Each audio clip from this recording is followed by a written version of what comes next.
Hello dear students, welcome back to Kataria pharmacy. तो बच्चों कैसे हो आप सभी? आई होप सभी ठीक होगे, सभी हेल्दी होगे और सभी की स्टडी अच्छी चल रही होगी।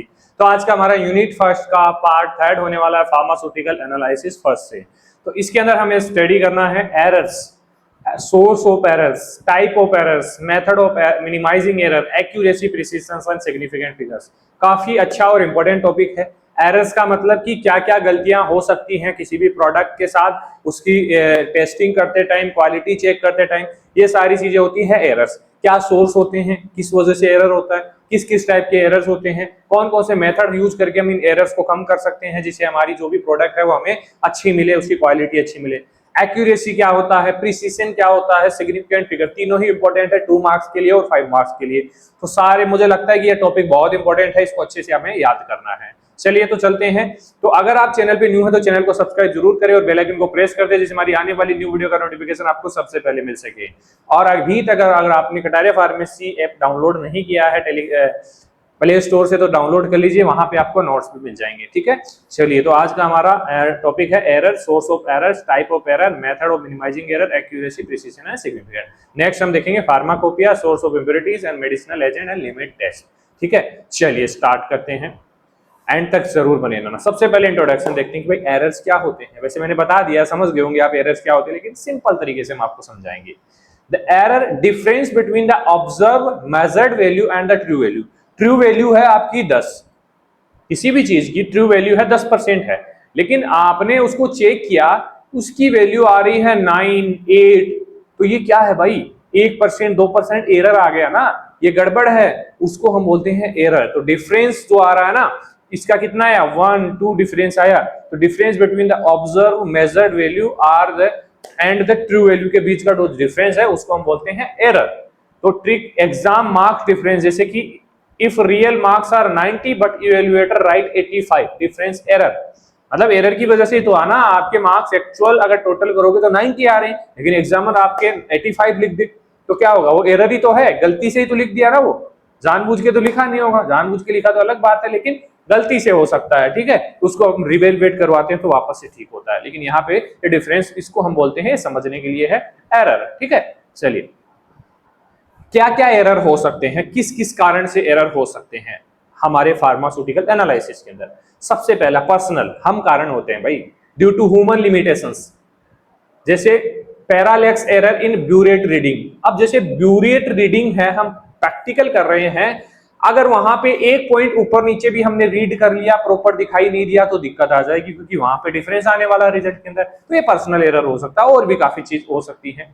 इसके अलावा इंस्ट्रूमेंट में भी खराबी हो सकती है भाई, इसलिए ड्यू टू इम्परफेक्ट इंस्ट्रूमेंट, इसके लिए जो भी इंस्ट्रूमेंट यूज किया जाए वो कैलिब्रेटेड होना चाहिए। अगर अनकैलिब्रेटेड इंस्ट्रूमेंट यूज हो रहा है तो यहाँ पे हमारा एरर चांसेस बढ़ जाएंगे कि वो प्रॉपर रीडिंग नहीं दे रहा है। अनकैलिब्रेटेड का मतलब यही होता है। ऑपरेशनल एरर मतलब due to improper technique, technique proper तरीके से परफॉर्म नहीं की जा रही है। आपको बोला कि भाई बूंद बूंद ड्रॉप गिरानी है और आप फटाफट डाल दोगे तो रिजल्ट का पता ही नहीं चलेगा, कब रिजल्ट आ गया कब चला गया, है ना, ये होता है। ठीक है, कभी कभी एक स्टूडेंट अच्छे से रिजल्ट निकाल देता है और दूसरा स्टूडेंट से रिजल्ट नहीं आता है। क्यों नहीं आता है? क्योंकि ऑपरेशनल एरर्स है, ड्यू टू इम्प्रॉपर टेक्निक वो यूज कर रहा है, improper washing of burette, proper तरीके से ब्यूरेट को वॉश नहीं किया है, प्रॉपर तरीके से कॉनिकल फ्लास्क को वॉश नहीं किया है, तो एरर आने के चांसेस बन सकते हैं। ठीक है, एनवायरमेंटल इश्यू भी हो सकते हैं भाई, टेम्परेचर कंडीशंस क्या है, प्रेशर क्या है, ह्यूमिडिटी क्या है, डस्ट, ये भी अफेक्ट कर सकते हैं। अगर डस्ट ऐड हो जाए ब्यूरेट के अंदर या कॉनिकल फ्लास्क में, सॉल्यूशन में, तो वो भी एरर का कारण बन सकता है। ठीक है, क्योंकि हम स्टैंडर्डाइजेशन करते हैं बेटा, हम जो टाइट्रेशन करते हैं उस पे स्टैंडर्ड बनाते हैं किसी भी सॉल्यूशन की, कंप्लीट जो भी इंप्योरिटीज है उसको चेक करते हैं, तो वहां पे अगर थोड़ी सी भी दिक्कत होगी तो वहां पे एरर हो सकता है। ठीक है, example, if you check weight with a bathroom scale that is not calibrated, मतलब आप कोई वेट चेक करते हैं बाथरूम स्केल लेके जो कैलिब्रेटेड नहीं है, प्रॉपर चेक नहीं है, तो उससे इंस्ट्रूमेंटल एरर बोलते हैं। ये बाथरूम वाला बाथरूम में यूज नहीं होता है स्केल बेटा, ये नाम पर है इसका। ठीक है, तो कहीं भी सोचो कि ये ऐसा स्केल भी आता है कि जो बाथरूम में वेट करने के लिए यूज होता है, नहीं बेटा, ये नाम है इसका। चलिए नेक्स्ट देखिए, टाइप क्या क्या हो सकते हैं एरर के, बेसिकली कितने टाइप के होते हैं। तो देखिए फर्स्ट होता है सिस्टमिक एरर। सिस्टमिक एरर क्या है कि एक ही गलती बार बार हो रही हो।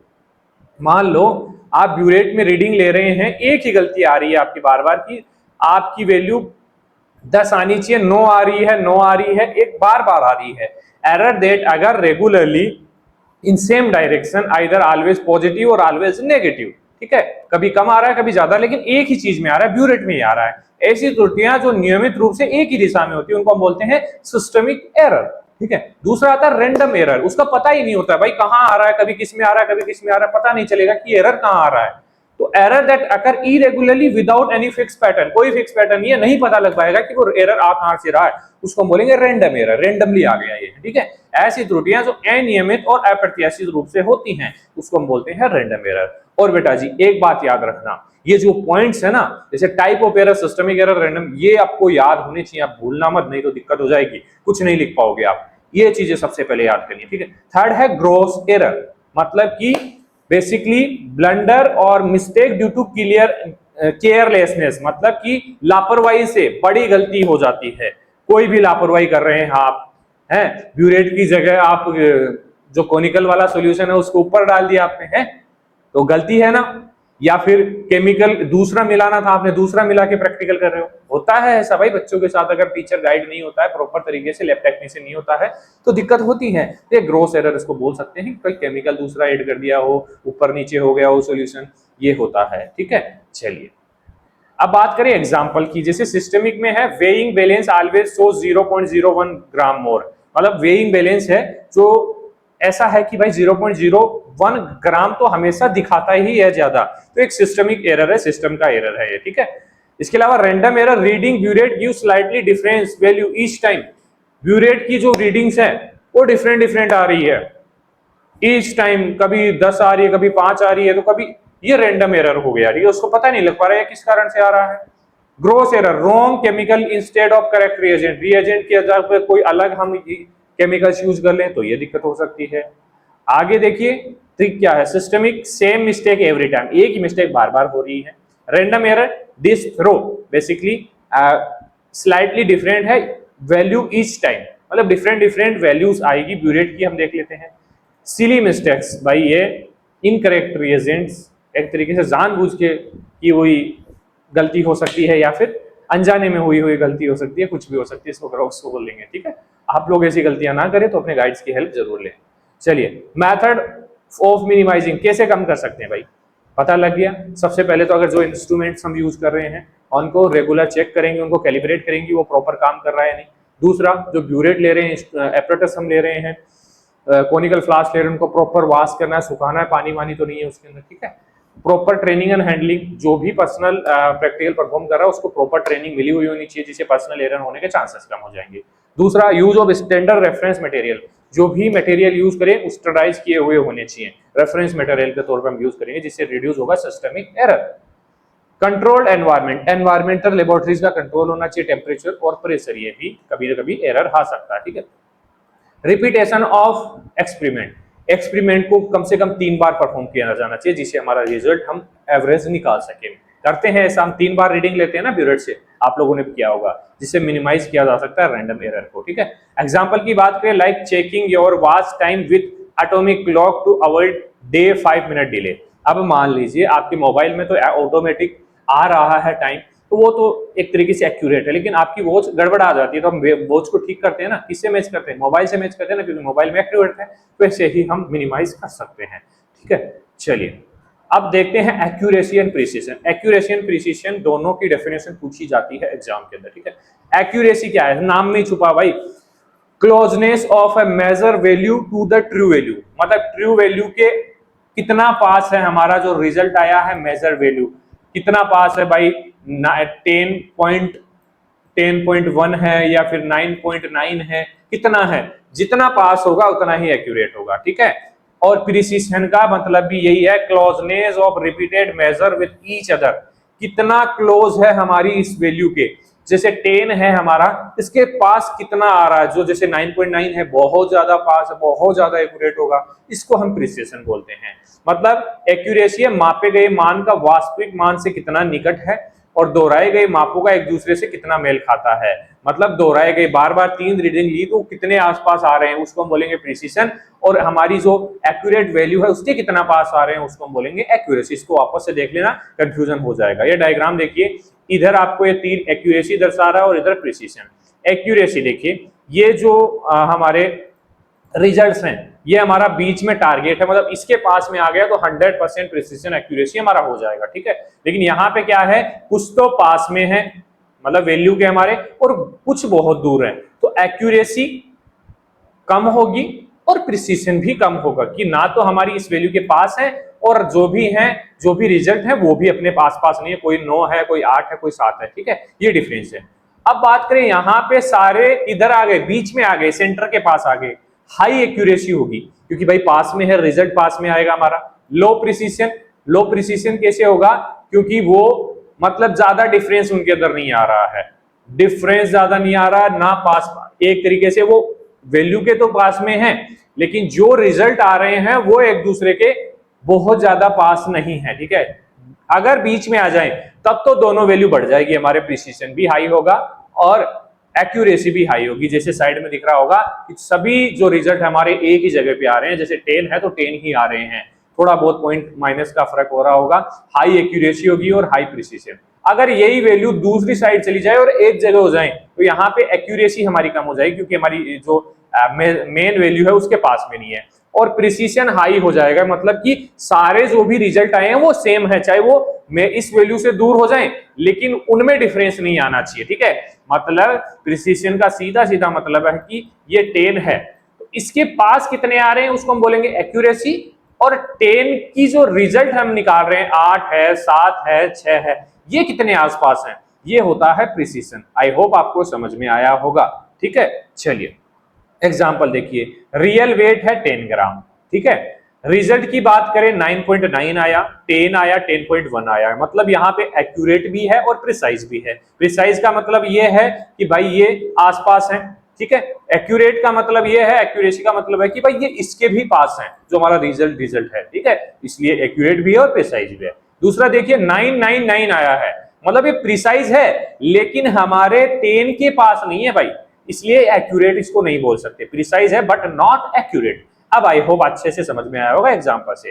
लास्ट देखिए 9.8, 9.1, 10.5, नाइदर एक्यूरेट नॉर प्रिसाइज, ना तो ये 10 के पास में है ना ही वैल्यू मैच कर रही है ना, तो ये हमारा ना तो एक्यूरेट है ना प्रिसाइज है, ये इस तरीके से आपको याद करना है। चलिए नेक्स्ट देखते हैं, सिग्निफिकेंट फिगर्स। सिग्निफिकेंट फिगर्स भी चेक की जाती है कि कोई रिजल्ट हमारा आ रहा है, उसमें जितनी ज्यादा सिग्निफिकेंट फिगर्स होगी उतना ही हमारा रिजल्ट एक्यूरेट होने वाला है, एक्यूरेसी होने वाली है। तो कैसे चेक करते हैं भाई, digit in measure number that include all certain digit plus the first certain digit, मतलब मापे गए मान में सभी निश्चित अंक प्लस पहला अनिश्चित अंक। मतलब देखिए ये कोई रिजल्ट आया है तो देखिए इसकी कुछ कंडीशंस होती हैं सिग्निफिकेंट फिगर्स की। अब यहाँ पे देखिए ये हमारा फर्स्ट सिग्निफिकेंट फिगर है, ये सेकंड है, ये थर्ड है, ये कैसे निकाला गया भाई, ये जीरो कैसे नहीं हुआ प्रिसीजन और ये कैसे नहीं हुआ सिग्निफिकेंट फिगर, तो वो हम देखते हैं। चलिए फर्स्ट रूल है all non zero digit are significant, मतलब जो भी नॉन जीरो, मतलब यहाँ पे नॉन जीरो कौन सी है, 4 है, 1 है, 2 है, 3 है, ये सिग्निफिकेंट होने वाली है, ठीक है। तो ये एग्जाम्पल है भाई 4, 5, 6 मतलब सभी यहाँ पे सिग्निफिकेंट है, तो यहाँ पे 3 सिग्निफिकेंट फिगर आ गया, इजीली निकाल पाओगे आप। दूसरा नियम है zero between non zero digit are significant, मतलब कि अगर नॉन जीरो जो डिजिट है जैसे 1 है और 5 इनके बीच अगर जीरो आ रहा है तो वो भी हमारा सिग्निफिकेंट होगा इस कंडीशन में। तो यहाँ पे 4 सिग्निफिकेंट फिगर्स हो गई, तो भाई कब नहीं होगा, चलिए देखते हैं। Leading zero are not significant, मतलब कि हमारे जो नॉन जीरो है, नॉन जीरो वैल्यूज हैं उसके पहले अगर जीरो आ गया है ना, पहले जीरो आ गया तो वो जीरो कैलकुलेट नहीं होगा, यहाँ पे हमारा सिर्फ जो नॉन जीरो है वो कैलकुलेट होगा, तो यहाँ पे 2 सिग्निफिकेंट फिगर, ये याद रखना इससे पहले जीरोस आ रहे हैं, ठीक है। अब आता है एक कंडीशन और, trailing zero after decimal are significant, मतलब कि यहां पे पॉइंट के बाद जीरो आ रहा है तो ये भी कैलकुलेट होगा, मतलब एक ही कंडीशन ऐसी है जिसमें जीरो कैलकुलेट नहीं होगा कि वो पहले आ जाता है, तो वहां पे सिग्निफिकेंट फिगर जो आगे नॉन जीरो वैल्यू है वो ही आएगी, लेकिन यहाँ पे अगर बाद में आ रहा है तो ये सभी सिग्निफिकेंट होगी।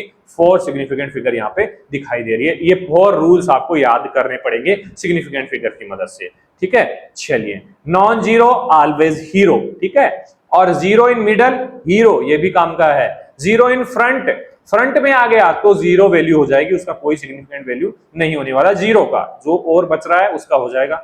Zero at end with decimal, ये हमेशा जीरो रहेगा, ठीक है, एंड में आएगा जीरो। तो समझ गए होंगे आप, अच्छा तरीका है। चलिए, ये हमारा कंप्लीट हो चुका है लेक्चर। अगर आपको लेक्चर अच्छा लगा तो लेक्चर को लाइक जरूर करें और चैनल को सब्सक्राइब कर लें। बाकी अभी तक आपने टेलीग्राम ग्रुप ज्वाइन नहीं किया, सारी इंफॉर्मेशन हमारे channel related, app related Telegram channel के अंदर मिलती है, उसका लिंक वीडियो को डिस्क्रिप्शन में मिलेगा। और अभी तक ऐप डाउनलोड नहीं किया हमारा तो प्ले स्टोर पे जाइए और ऐप डाउनलोड कर लीजिए। बाकी किसी बच्चे का कोई डाउट है कोर्स रिलेटेड, नोट्स रिलेटेड, तो आप इस पे नंबर पे मैसेज कर सकते हैं, कॉल कर सकते हैं, ठीक है। कॉल का टाइम है 9 to 7 PM, बाकी मैसेज आप कभी भी कर सकते हैं। चलिए मिलते हैं नेक्स्ट लेक्चर में, धन्यवाद।